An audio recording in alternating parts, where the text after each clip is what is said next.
17ാമത് ഉപരാഷ്ട്രപതി തിരഞ്ഞെടുപ്പ് ഇന്ന് നടക്കും. പുതിയ പാർലമെന്റ് മന്ദിരത്തിൽ രാവിലെ 10 മുതൽ വൈകിട്ട് 5 മണി വരെയാണ് വോട്ടെടുപ്പ്. NDAക്ക് വേണ്ടി CP രാധാകൃഷ്ണനും ഇന്ത്യ സഖ്യത്തിന് വേണ്ടി സുദർശൻ റെഡ്ഡിയുമാണ് മത്സര രംഗത്തുള്ളത്. അനൂപ് ദാസ് ചേരുന്നു വിശദവിവരങ്ങളുമായി. അനൂപ് ദാസ്, ഇന്നാണ് അറിയുക ആരാണ് ഉപരാഷ്ട്രപതി, പുതിയ ഉപരാഷ്ട്രപതി എന്നത്. അതിലേക്കുള്ള കടുത്ത മത്സരവുമാണ് നടക്കുന്നത്.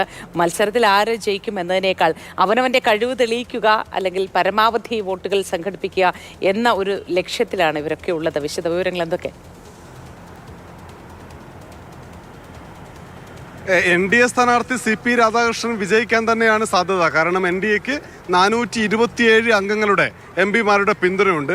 386 വോട്ടുകൾ മാത്രം മതി തിരഞ്ഞെടുക്കപ്പെടാൻ. അതുകൊണ്ട് NDA സ്ഥാനാർത്ഥിയായ CP രാധാകൃഷ്ണൻ വിജയിക്കും എന്ന് തന്നെയാണ് ഇപ്പോഴും നമുക്ക് പറയാൻ കഴിയുന്ന കാര്യം. പക്ഷേ ഇവിടെ വോട്ടെടുപ്പ്, ഈ ഉപരാഷ്ട്രപതി തെരഞ്ഞെടുപ്പിലെ വോട്ടെടുപ്പ് രഹസ്യ ബാലറ്റാണ്, വിപ്പില്ല. അതുകൊണ്ട് ഏത് രാഷ്ട്രീയ പാർട്ടിയിൽപ്പെട്ട ആർക്ക് വേണമെങ്കിലും വോട്ട് ചെയ്യാൻ പറ്റുമെന്ന അവസ്ഥയുണ്ട്. എന്തെങ്കിലും വലിയ അട്ടിമറികൾ ഉണ്ടായാൽ മാത്രമേ സുദർശൻ റെഡ്ഡി വിജയിക്കുന്ന ഒരു സാഹചര്യം ഉണ്ടാവുകയുള്ളൂ. എന്തായാലും പക്ഷേ കൗതുകകരമായിട്ടുള്ള മറ്റൊരു കണക്ക് NDA സംബന്ധിച്ച്, അല്ലെങ്കിൽ കോൺഗ്രസിനെ സംബന്ധിച്ചായാലും 2002 ശേഷം നമ്മുടെ രാജ്യത്ത് തിരഞ്ഞെടുക്കപ്പെട്ട ഉപരാഷ്ട്രപതിമാർക്കൊക്കെ 60% വോട്ട് ലഭിച്ചിരുന്നു. എന്നാൽ ഇത്തവണ 57% വോട്ടിൻ്റെ ഭൂരിപക്ഷമാണ് NDA സ്ഥാനാർത്ഥിക്കുള്ളത്. കഴിഞ്ഞ തവണത്തെ കണക്ക് നമ്മൾ നോക്കുമ്പോഴാണ് അതിനൊരു വ്യത്യാസം മനസ്സിലാവുക.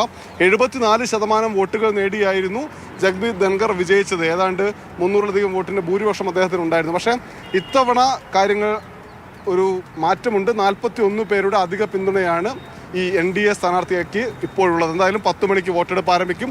5 മണി വരെയാണ് വോട്ടെടുപ്പ് നടക്കുക. അതിനുശേഷം 1 മണിക്കൂർ ഗ്യാപ്പ്, 6 മണിക്ക് വോട്ടെണ്ണി തുടങ്ങും. ഏതാണ്ട് 700-ലധികം വോട്ടുള്ളത് കൊണ്ട് തന്നെ 2 മണിക്കൂറിനകം, അതായത് 6 മണിക്കോ 6:30-ക്കോ വോട്ടെണ്ണി തുടങ്ങിയാൽ 8:30-9 മണിയോടുകൂടി നമുക്ക് പുതിയ ഉപരാഷ്ട്രപതി ആര് എന്ന് അറിയാൻ കഴിയും.